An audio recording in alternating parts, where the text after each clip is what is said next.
Hello everyone, welcome to जनित IAS. आज के न्यूज़पेपर के महत्वपूर्ण करंट अफेयर्स के कंटेंट जो एग्ज़ाम के दृष्टिकोण से इम्पोर्टेंट होंगे उनकी चर्चा करते हैं। पहला, वैश्विक पटल पे जो ये न्यूज़ छाई हुई है टाइटैनिक जहाज़ देखने गई पनडुब्बी टाइटन के डूबने की। इसमें जो सबसे इम्पोर्टेंट आपके लिए होगा, 5 लोगों की इसमें मृत्यु हुई है। 5 में एक व्यक्ति थे जो इस पनडुब्बी के चालक दल में थे। उनका नाम है स्टॉकटन रस। इन्होंने 2009 में ओशन गेट इंक नाम से एक कंपनी बनाई थी जो इस तरीके का कार्य कर रही थी, जो समुद्र में नीचे की तरफ जाने के लिए पनडुब्बियों का निर्माण करना और इस तरीके के टूरिज़्म पर लगातार काफ़ी सालों से 13-14 सालों से काम कर रही थी। इस हादसे में इनकी भी मृत्यु हो गई है। तो आपको ये ध्यान रखना है, इनका नाम स्टॉकटन रस का, और इनकी कंपनी जो 2009 में पनडुब्बी की सेवा देने के लिहाज से स्थापित हुई थी, ओशन गेट इंक। बाकी इसके कारणों में अभी बहुत ज़्यादा स्पष्टता नहीं है। जो अनुमान लगाया गया है कि ब्लास्ट का कारण हाई प्रेशर था, वाटर का हाई प्रेशर गहराई में जाने के बाद, जिसको पनडुब्बी बियर नहीं कर पाई और उसमें ब्लास्ट हो गया। दूसरा, रूसी सेना को संयुक्त राष्ट्र ने ब्लैक लिस्ट में डाल दिया है और इसमें ये रीजन बताया गया है कि यूक्रेन में संघर्ष के दौरान बच्चों के अधिकारों के हनन, उनकी जान लेने, स्कूलों और अस्पतालों पर किए गए हमले को लेकर के रूसी सेना को वार्षिक ब्लैक लिस्ट में यूनाइटेड नेशन ने डाल दिया है। इसमें एक प्रश्न ये खड़ा होता है कि इसी तरीके का विवाद लगभग 1139 फिलिस्तीनी बच्चों के साथ ये इजराइल और फिलिस्तीन के बीच संघर्ष के समय भी सामने आया था। तो उस समय इजराइल को ब्लैक लिस्ट में नहीं डाला गया था। ऐसे में लेकर के यूनाइटेड नेशन पर यह प्रश्न खड़ा होता है कि कहीं ना कहीं भेदभावपूर्ण स्थिति सामने आती हुई दिखाई देती है। ये ध्यान रखिएगा कि यूनाइटेड नेशन ने रूसी सेना को ब्लैक लिस्ट में शामिल किया है और मैटर बच्चों के मानवाधिकार हनन के मामले को लेकर के। इसके साथ ही एक महत्वपूर्ण टॉपिक ये भी होगा आपका कि भारत और अमेरिका दोनों WTO के बीच में जो 6 विवाद दोनों देशों के बीच उभर के आए थे, प्रधानमंत्री की इस विदेश यात्रा के साथ में, अमेरिकी यात्रा के साथ में इसको सुलझा लिया गया है, जिसमें 3 विवाद भारत की तरफ से और 3 ही अमेरिका की तरफ से थे, यानी टोटल 6 थे और इन 6 पर अब आपसी समझौता हो गया है। जैसे कुछ भारतीय उत्पाद थे, इस्पात, एल्युमिनियम, इस पे सब पे 25%, 10% तक इंपोर्ट ड्यूटी अमेरिका के द्वारा लगाई गई थी। तो जवाबी कार्यवाही में भारत ने भी वहाँ से आने वाले दाल, बादाम, चना, अखरोट, इन सब पर भी 28 अमेरिकी उत्पादों पे सीमा शुल्क लगाया था। इसी तरीके से पोल्ट्री का मामला सबसे पहले शुरू हुआ था। पोल्ट्री मामले पर भी जो भारत के साथ अमेरिका और भारत का WTO में विवाद गया, उसमें भारत की हार हुई थी और इन सारे मामलों को लेकर के अब एक आम सहमति बन गई है और जिससे दोनों देशों के बीच द्विपक्षीय व्यापार को अब एक नई गति और नई ऊर्जा प्राप्त होगी। अगला आज का जो कंटेंट है इसी के साथ में जुड़ा हुआ है कि भारत में अब सेमीकंडक्टर चिप अगले साल दिसंबर तक आ जाएगी। अभी तक देश में इसका उत्पादन नहीं हो रहा था और देश की पहली सेमीकंडक्टर चिप अगली साल देश में आएगी। इससे इसमें निवेश के लिए दरवाज़ा ओपन कर दिया गया है और उसके साथ साथ ये एक ऐसा क्षेत्र है जिसमें लगभग 5,000 लोगों को प्रत्यक्ष जबकि 15,000 लोगों को कई साल तक परोक्ष रोजगार मिलता रहेगा। केंद्रीय मंत्री संचार और सूचना प्रौद्योगिकी मंत्री अश्विनी वैष्णव ने इस बारे में कल जानकारी दिया है। और उसके साथ ही एक सामाजिक सरोकार से जुड़ी हुई, स्वास्थ्य से जुड़ी हुई एक खबर है जिसमें कहा गया है कि विश्व भर में 2050 तक 1.3 अरब लोगों के मधुमेह से पीड़ित होने का अनुमान लगाया गया है। ये एक चिंता का विषय है और वैश्विक समुदाय को और इंडिविजुअल लेवल पर प्रत्येक व्यक्ति को इसको लेकर के सतर्क होने की आवश्यकता है। एक साइलेंट किलर के रूप में मधुमेह लोगों के बीच में, यानी कि इंडिविजुअल लेवल पर व्यक्तियों के शरीर में प्रवेश कर रहा है और स्वास्थ्य के मोर्चे पर हर एक देश, विशेष रूप से भारत में भी इसकी संख्या बहुत तेज़ी से बढ़ रही है। तो प्रिकॉशंस और उसके साथ साथ जनरल अवेयरनेस की ज़रूरत है ताकि इस तरीके की समस्या से बचा जा सके। इस रिपोर्ट में कहा गया है कि जिस गति से मधुमेह के मरीजों की संख्या में वृद्धि हो रही है वो न केवल चिंताजनक है बल्कि दुनिया में प्रत्येक स्वास्थ्य प्रणाली के लिए चिंतापूर्ण भी है, क्योंकि इसके कारण इसके जो इम्पैक्ट्स हैं वो स्वास्थ्य के लिए बहुत खतरनाक और भारी होते हैं। वहीं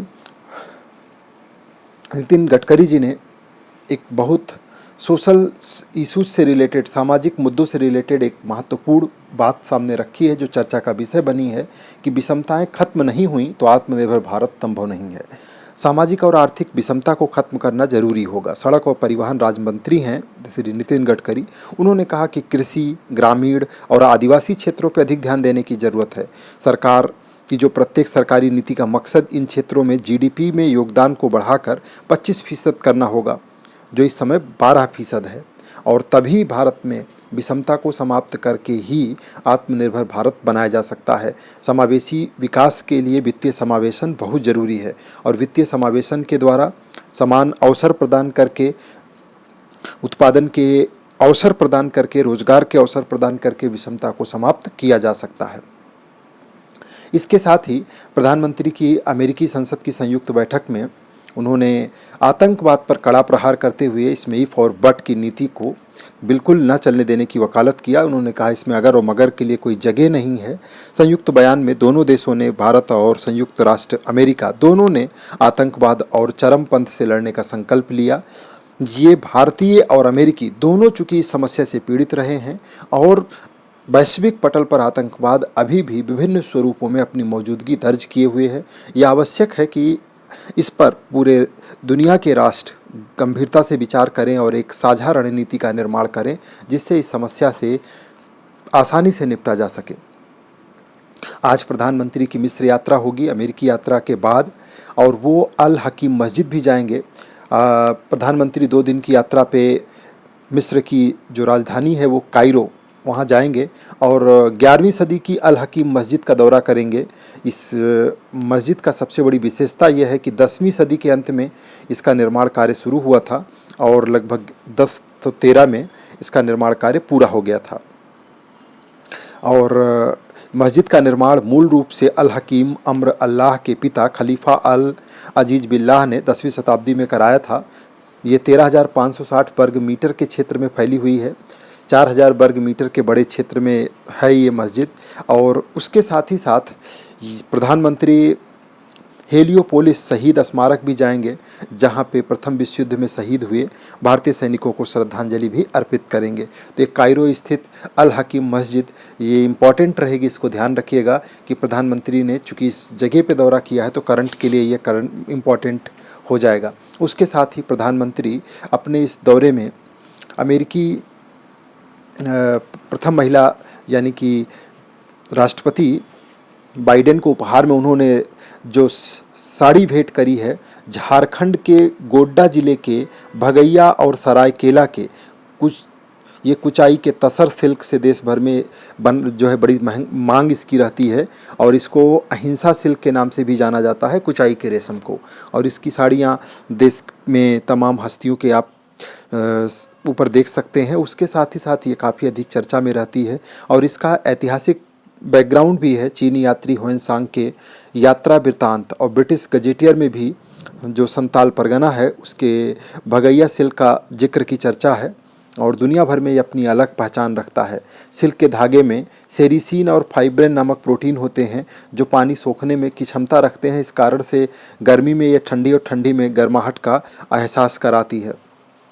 तो आपके लिए इम्पोर्टेंट क्या होगा कि ये कुचाई के तसर सिल्क की जो साड़ियाँ हैं ये कहाँ हैं, तो आप भगैया जो है गोड्डा ज़िले, झारखंड के गोड्डा ज़िले के भगैया सरायकेला की कुचाई के तसर सिल्क की जो साड़ी है इसको इम्पोर्टेंट रूप से याद रखेंगे। इससे रिलेटेड क्वेश्चंस पूछा जा सकता है। अब चूँकि इसमें एक और अहिंसा सिल्क के नाम से इसको इसलिए जाना जाता है क्योंकि इसकी वजह यह है कि रेशम के निर्माण में रेशम के कीट को मारे बगैर उससे धागा निकाल लिया जाता है। इस कारण से जैन समाज के लोग भी इसको काफ़ी पसंद करते हैं। ये बात अपने आपको बतानी भी है कि अपनी प्रसन्नता के निर्धारक आप स्वयं हैं। अगर हम अपनी प्रसन्नता को निर्धारित करना चाहते हैं तो उसके लिए हम खुद ही जिम्मेदार हैं, उसमें कोई बाह्य कारक नहीं हो सकता है। बहुत अच्छी बात लिखी गई है और इसे हमें अपने आप को आत्मसात भी करनी चाहिए। ये लेख आप पढ़ सकते हैं। इसमें अर्थतंत्र को कैसे टिकाऊ बनाया जाए, सस्टेनेबल कैसे बनाया जाए इकोनॉमी को, उस पर डॉक्टर हरवीन कौर का काफ़ी अच्छा लेख है। Environment, social and governance fund और कार्बन फुटप्रिंट से जुड़ी योजनाएं, जो घोषणाएं हैं वो ग्रीन इकोनॉमी को साकार रूप दे सकती हैं। अगर हम एनवायरनमेंट पर, सोशल और गवर्नेंस फंड पर, उसके साथ साथ कार्बन फुटप्रिंट का मतलब है कि ऐसी कौन कौन सी चीज़ें हैं जहां पर उत्सर्जन के रूप में कार्बन ज़्यादा उत्सर्जित हो रहा है, यानी कि कोई भी चीज़ अपने पीछे कितना कार्बन छोड़ रही है, वो कार्बन फुटप्रिंट है। बैटरी वाला या जितने स्वच्छ ईंधन है सौर ऊर्जा से संचालित हैं उनमें कार्बन फुटप्रिंट जीरो हो जाता है। बाकी और जगहों पे डीजल, पेट्रोल, कोयला, यहाँ कार्बन फुटप्रिंट अधिक है। एनवायरनमेंट के साथ अगर इन सब का सामंजस्य बैठा लिया जाए तो अर्थतंत्र को टिकाऊ बनाया जा सकता है। क्योंकि देखिए, विकास का मतलब ये नहीं है कि विकास सर्वांगीण होना चाहिए, विकास के साथ में समावेशी विकास को जोड़ा जाना चाहिए। विकास स्टेबल होना चाहिए। उस विकास की कीमत इतनी महंगी ना हो कि डेवलपमेंट कर लिया गया और उस विकास के बदले बीमारियों को लोगों को डोनेट कर दिया गया। तो एक तरफ डेवलपमेंट है, दूसरी तरफ गंभीर बीमारियां हैं, स्वास्थ्य संबंधी लागत बढ़ गई, तो ये सस्टेनेबल डेवलपमेंट नहीं है। डेवलपमेंट का मतलब है कि जो हर एक डायरेक्शन में सभी दिशाओं को में समतामूलक स्थिति को लेकर के चले, वो डेवलपमेंट है। जिसमें काफ़ी चीज़ें इस लेख में इससे रिलेटेड लिखी गई हैं, इसको एक बार ज़रूर पढ़िए। चिप की मैंने बताया 76,000 करोड़ रुपए के इंसेंटिव का सरकार ने इसमें ऐलान किया है। और सबसे बड़ा इसमें जो सेमीकंडक्टर है, इसके निर्माण से automobile sector, electronics, TV, fridge जैसी उपभोक्ता वस्तु, स्मार्टफोन हो गया, इलेक्ट्रिक वाहन हो गया, और रक्षा सेक्टर को भी काफ़ी लाभ मिलेगा, रोजगार होगा का यहाँ पे क्रिएशन होगा। क्योंकि अभी तक भारत में इस तरीके के सेमीकंडक्टर उद्योग या इंडस्ट्री नहीं थी, जिससे कि हमें सारी चीज़ें बाहर से इंपोर्ट करनी पड़ती थी और पूरी तरीके से हम इस पर निर्भर थे। तो सेमीकंडक्टर निर्माण से पूरी तरीके से देश की अर्थव्यवस्था की तस्वीर सच में बदलेगी। इससे रोजगार के साधन भी होंगे और उसके साथ साथ भारत में जो ऑटोमोबाइल सेक्टर है, स्मार्टफोन, लैपटॉप, इन सब में के उत्पादन में भी काफ़ी आसानी होगी और भारत इस दिशा में भी आत्मनिर्भर बनेगा। उसके साथ ही अंबुबाची उत्सव है, ये भी काफ़ी चर्चा में रहता है। तो अभी कल ये अंबुबाची उत्सव मनाया गया पूर्वोत्तर भारत में, विशेष रूप से त्रिपुरा की राजधानी अगरतला में। अंबुबाची उत्सव ये पूर्वोत्तर का है, इसको जून के महीने में मनाया जाता है असम में।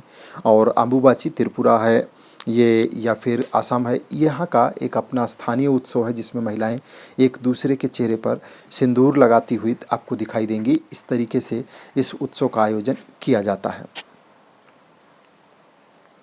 तो ये आज के महत्वपूर्ण न्यूज़पेपर के आर्टिकल्स